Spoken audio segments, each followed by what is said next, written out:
Ang sabi niya dito ay, wala pong sulsol na nangyayari. May sarili po kaming isip, pag-iisip. Naintindihan ko po si Doc. Sabi niya, naintindihan niya daw si Doc. Kasi iniipit po siya. Naintindihan namin kalagayan ni Doc. Aba, naintindihan daw yung kalagayan ni Doc kasi naiipit. Nung isang araw naman, lilaglag mo si Doc. Ngayon naman, naiintindihan mo si Doc. Ano ba talaga, Mami Hansel? Saan ba kami talaga maniniwala sa'yo? Mukhang napakabalimbing mo talaga. Yo guys! Magandang araw, magandang gabi mga kalingap. Siyempre, magbabalik na naman si Papa Shider. Grabe, mainit-init na naman to guys. At sobrang nakakakilabot na naman na issue itong ibabalita na naman ni Papa Shider sa inyo. Eto na nga guys, no? Muling, gumawa na naman ng pasabog itong si Nanay Ansel guys. Ano naman ang pasabog na linabas ni Nanay Ansel? Grabe talaga guys. Grabe talaga itong issue na to. Guys, hindi natin alam kung sino talaga ang paniniwalaan natin dito. Eto nga guys, no? Meron pong pasabog si Nanay Ansel dito. Bigla na lang po siyang nag-comment dito sa live. Hindi ko alam kung kanino live to, basta yung live yatang ito parang kay PH, kay Cell TV PH yata guys, no? Yata, hindi ako sure guys ha. Nagkomento po dito itong si Nanay Ansel. Nung isang araw naman, nagkomento po siya kay Dr. Love na sinasabi niya doon na si Dr. Love daw ang may pakana ng lahat guys. Siya daw ang may pakana ng lahat. Ngayon, nag-iba na naman ng hihip ng hangin guys. Aba, iba na naman yung sinasabi ni ni Mami Ansel dito. Iba na naman ang iba na naman yung sinasabi niya dito na si Dr. Love daw ay walang kinalaman sa kaguluhan sa kalingap. Aba, mukhang linilinis po ang pangalan ni Dr. Love. Baka kinausap na naman ni Dr. Love to guys. Tingnan nyo itong komentong ito guys. Basahin natin ang komento. Liwanagin natin ng mabuti dito. Ito nga guys, no? Malinaw na malinaw sa sikat ng araw na ito yung sinabi ni Mami Ansel. Ang sabi ni Ben 2020. Guys, si Ben 2020 ay si Mami Ansel guys. Ito, basahin natin ang kanyang komento. Ang sabi niya dito ay, wala pong sulsol na nangyayari. May sarili po kaming isip, pag-iisip. Naintindihan ko po si Doc. Sabi niya, naintindihan niya daw si Doc. Kasi iniipit po siya. Naintindihan namin kalagayan ni Doc. Aba, naintindihan daw yung kalagayan ni Doc kasi naiipit. Nung isang araw naman, lilaglag mo si Doc. Ngayon naman, naiintindihan mo si Doc. Ano ba talaga, Mami Hansel? Saan ba kami talaga maniniwala sa'yo? Mukhang napakabalimbing mo talaga, Mami Hansel. Hindi ko alam kung ano yung gusto mong parating. Parang doble cara ka, Mami Hansel. Minsan, inuulog mo si Dr. Love. Ngayon naman, linilinis mo yung pangalan niya. Ano ba talaga yung gusto mong palabasin, Mami Hansel? Ginugulo mo yung kaisipan ng mga tao. Mukhang taktika nyo ata to guys. Taktika po niyata ni Mami Hansel to. Eto pa. Meron pang isang komento dito, Ben 2020. Eto, ang sabi niya dito ay, suportaan pa rin po natin si Doc Love. Aba, pinapasuporta mo pa si Doc Love. Ang dami na ngang kasalanan ni Dr. Love. Gusto mo suportahan pa namin si Dr. Love? Matindi, matindi. Ano ba talaga? Mami Hansel. Ito pa sabi niya. So, suportahan pa rin natin si Doc Love. Sabi niya, wala naman po kaming samaan ng loob, saka nag-advise lang po sa akin si Doc noon.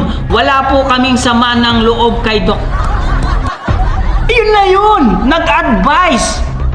It means, sinulsulan, yun na nga advice, yung pag-a-advise ni Dr. Love. May kasamang sulsul yun. Aba, Mami Hansel. Asan yung ating mga utak? Bakit nawawala yata tayo sa tono? Kahapon lamang, pinagbibintangan mo si Dr. Love na siya lahat ang may pakana ng lahat, siya ang nagsusulsol. Ngayon, nag-iba na naman yung sistema. Sabi mo, wala na namang kasalanan si Dr. Love at may sarili kayong pag-iisip. Di ba? Tapos ngayon, pinapasuporta mo pa si Dr. Love. Aray ko. Saan kami maniniwala sa'yo? Napakabalimbing mo talaga, Mami Ansel. Totoo. Imbis na maniwala sa inyo yung mga tao, lalong hindi naniniwala sa inyo kasi pabago-bago kayo ng senaryo. Pabago-bago po kayo ng mga sinasabi. Kahit sa husgado kayo magkita-kita, kung pabago-bago yung sinasabi mo, hindi kayo mananalo sa husgado. Kasi nga may halong pagsisinungaling ang iyong mga sinasabi. Napakabalimbing mo. Kahapon, hinulog mo si Dr. Lab. Sabi mo, si Dr. Lab ang may kasalanan lahat. Si Dr. Lab ang may pagkagawa ng kaguluhan ngayon, iba na naman. Ito, wala po kaming solusyon na nangyayari. May sarili po kaming pag-iisip. Naintindihan ko po si Dr. Lab. Sabi niya, kasi iniipit po siya. Naintindihan namin ang kalagayan ni Dr. Lab. Asan yung kalagayan ni Dr. Lab? Na paano? Nasa ospital ba si Dr. Lab? Aba, matindi to, guys. Grabe, napakabalimbing talaga ni Mami Ansel, guys. Anong masasabi niyo dito? Ito pa, sabi niya, suportahan pa rin po natin si Dr. Lab. Aba, bakit namin susuportahan si Dr. Lab? Mga baliw ba kami? Susuportahan namin yung walang kwentang tao? Aray, ang sakit. Susuportahan daw yung tao. Sabi naman dito, wala naman po kaming samaan ng loob. Saka nag-advise lang po sa akin si Doc noon. Wala po kaming samaan ng loob kay Dr. Lab. Guys, yun na yun eh. Nag-advise. Ang advice ay parang pang susulsul na rin yun. Advice nga eh. It means nagbigay siya ng komentaryo na gawin nyo yun. Advice. Aba, sulsul. Parang yun na yun. Ang hirap talaga pag medyo yung knowledge natin medyo mababa, no? Mababa kasi yung knowledge. Ako, hindi naman talaga ako totally natapos ng pag-aaral. Ano lang ako, first year college lang ako, magsi-second year college na, siyempre nahinto ako. Pero HRM ako, Hotel Restaurant Management ako, kaya nga barista yung trabaho ko, di ba, sa coffee shop. Kasi yun ang pinag-aralan ko. Ito naman si Mami Ansel. Nagtataka ako, bakit nasasabi niya to, guys? Tingnan niyo naman, no? Paiba-iba talaga yung mga sinasabi niya. Kaya nga hindi kayo natatantanan ng mga bashers, Mami Ansel, dahil sa mga pinaggagawa nyo. Di ba? Ang lupit nito, Kahapon lamang inulog mo, ngayon gusto mo na malinisin yung pangalan niya. Ano ba talaga ang totoo, Mami Ansel? Magsabi ka ng totoo. Hindi yung parang balingbing ka, no? Ulog ngayon, salubukas, di ba? Pinagtatawanan ka na lang ng mga tao. Hindi mo ba alam? Imbis na patawarin kayo ng mga tao sa mga ginawa nyo kasi sa pamilya Matubang, imbis na bumaba ang inyong mga ginawang kasalanan, dumadagdag pa. Pinalalaki nyo pa. Diba? Dapat wag ka na mag-comment sa mga may live kay Selfie HTV. Ibig sabihin ito, kontrabida to eh. Yung naka-live na to. Kung siya man to itong yung Selfie HTV na to, kontrabida to. Kasamahan nyo to, di ba? Team Guwapa.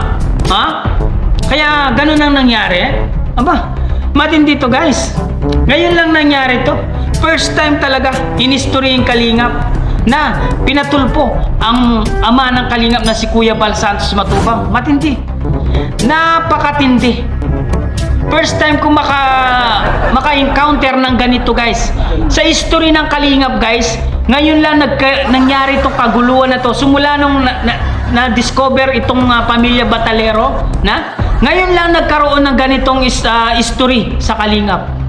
First time, Guinness Book of Record on Philippines, na merong tinulungan, after lumaki yung bahay, after guminhawa ang buhay, after nakapag-aral yung mga anak nila, pagkatapos nun, pinatulpo. Yan, Guinness Book of Record on Philippines. Ngayon lang nangyari sa buong nakita ko history ng Pilipinas. Ito lang po ang nakita kong tinulungan, umangat, nagkaroon ng bahay, kumakain sila na 3 times a day. Pagkatapos ng tulong na yon, pinatulpo.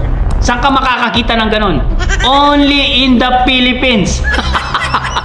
Guys, anong masasabi nyo dito sa komento ni Mami Aisel dito sa sinabi niya kay Selfie HTV? Guys, comment down below guys at babasahin natin lahat guys. Siyempre, kung bago ka pa lamang sa ating YouTube channel, huwag kalimutan mag-like, mag-share, mag-subscribe, pahit na notification bell button para updated kayo sa mga ilalabas natin reaction video mga kalingap. At siyempre guys, no, huwag kalimutan suportahan sina Kuya Bal Santos Matubang, Ate Edna Vlogs, Kalingap Rob, Kalingap Team, syempre Kalingap Reactor, Papa Shider TV. Ang gulo guys, hindi ko talaga maintindihan si Mami Aisel kung anong gusto niyang palabasin sa mga sinasabi niya. Paiba-iba ang senaryo niya. Hanggang dito na lang, paki-subscribe na rin po ang ating YouTube channel guys. Sa mga hindi pa nakasubscribe dyan guys, subscribe na po. I love you all guys. Mua mua, chup chup.